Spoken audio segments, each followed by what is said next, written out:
자, 이번 시간에 다룰 주제는요, 교통사고로 인해서 청력, 난청, 귀가 잘 안 들리는 이런 손상을 입었을 때 장애를 어떤 식으로 인정할지에 대해서 한번 살펴보는 시간을 갖도록 하겠습니다. 교통사고로 인해서 이 청력 쪽에 손상을 입은 경우에 장애평가가 굉장히 조금 평가에 어려움이 있습니다. 교통사고로 인해서 장애평가를 한 데 있어서 이것이 교통사고로 온 것인지, 원래 갖고 있던 본인하고 지병으로 인한 것인지에 대한 인과관계 문제도 사실 실무적으로 굉장히 문제가 됩니다. 일단 청력에 손상이 오는 기전을 보면은 직접적으로 귀 쪽에 충격을 받았을 때 난청, 귀가 안 들리는 경우가 올 수도 있고요. 머리 쪽에 충격을 받아가지고 머리에 있는 뇌신경, 제8 뇌신경이 있습니다. 청신경, 손상을 받아가지고 귀가 안 들리는 경우가 있을 수가 있습니다. 교통사고로 충격을 받았다. 난청으로 인해서 귀가 안 들리는데 이것이 장애로 인정받을 수 있는 것인지 받을 수 없는 것인지에 대해서 궁금하겠죠. 난청에도 종류가 여러 가지 있습니다. 그냥 일반적인 전음성 난청, 감각신경성 난청,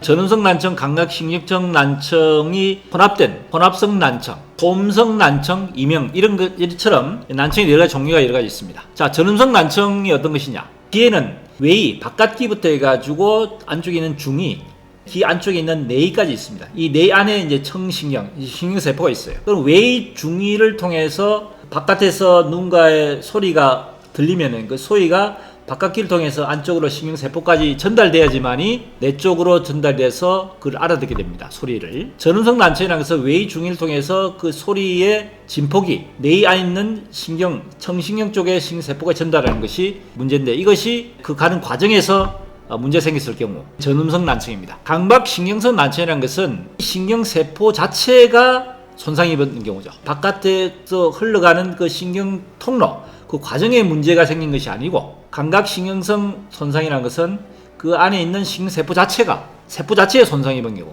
이것이 감각신경성 손상입니다. 난청 손상입니다. 그 다음에 소음성 난청이라는 것은 대부분 교통사고로 온 것보다는 원래 직업병, 아주 시끄러운 어떤 작업장에서 철공서 같은 거 있죠. 이런 시끄러운 작업을 오랫동안 한 분들은 난청을 이미 갖고 있는 경우가 있습니다. 이것이 교통사고로 검사를 해보니까 난청이 난데 이게 소음성 난청인 경우에 있어서는 교통사고라는 인과관계로 보기가 어려운 경우가 대부분입니다. 이명, 키가 울리는 거죠. 윙윙 하는 거. 이것도 교통사고로 인한 부위적으로 나오지만은 장애로 인정하는 경우는 극히 드뭅니다. 교통사고로 인해서 여러 가지 난청의 종류가 있는데 이 중에서 교통사고의 장애로 인정하는 것은 뭐냐? 가장 중요한 부분은 앞에서 말씀드린 전음성 난청, 감각신경성 난청, 중복된 혼합성 난청 이것이 교통사고의 장애 평가 대상이 되는 겁니다. 근데 전음성 난청도 수술로서 회복이 된 경우에 있어서는 장애 평가 안 냅니다. 청력 검사에는 두 가지가 있는데 하나는 순음 청력 검사라 해가지고 외부에서 기계로 해서 소리를 들려줘서 소리에 대한 반응을 해서 들리 안 들리냐 반응을 바로 이렇게 하는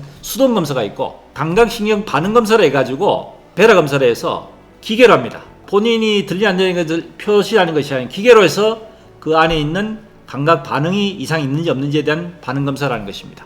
수능 청력 검사는 들리고 안 들리고에 대한 본인 스스로에 대한 그 의사 표시를 하기 때문에 간혹 진실과 거실에 대한 부분에 대해서는 문제가 생길 수 있기 때문에 수능 청력 검사는 장애평가에서 보통 일반적으로 참고하지 그 장애를 인정하는 것은 아닙니다. 자, 그렇다면 아까 말씀드린 감각신경성 난청 이 경우에 있어서 장애를 인정하는데 지속적으로 검사를 해서 장애가 계속 남게 되면은 연구장이 인정합니다. 연구장이 인정하는 장애 평가에는 거리를 가지고 일정 피트에서 소리가 들리지 않느냐에 대한 거리로 가지고 하는 경우, 그 다음에 데시벨, 소리의 크기를 가지고 몇 데시벨 내에서 장애가 대상이 되는지에 대한 평가를 하는 경우가 있는데 통상적으로 우리가 데시벨이라는 것은 소리 크기를, 음성의 소리 크기를 이해합니다. 한 2, 3m 정도 거리에서 소리를 들리는 데시벨을 평가를 해서 20데시벨 정도까지는 소리의 크기 자체가 장애 평가 대상이 안 됩니다. 그보다 더 높은 30, 40, 50, 60, 70, 80 데시벨 자체가 높을 경우에 장애 평가가 되고 70 내지 80 데시벨 이상이 되면은